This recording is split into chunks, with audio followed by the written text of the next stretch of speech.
Actually तुमसे ज्यादा बुरा सोलमेट कोई हो नहीं सकता।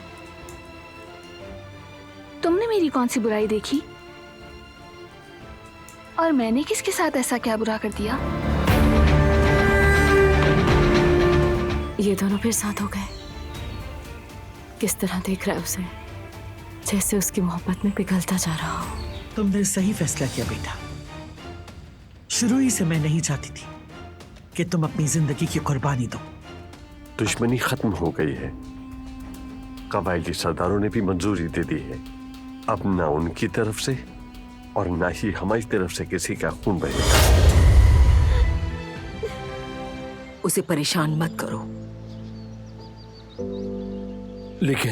लेकिन कुछ नहीं फिराद बेटा, वो जान गई है कि ये नहीं होने वाला। मैंने भागने का तरीका ढूंढ लिया है।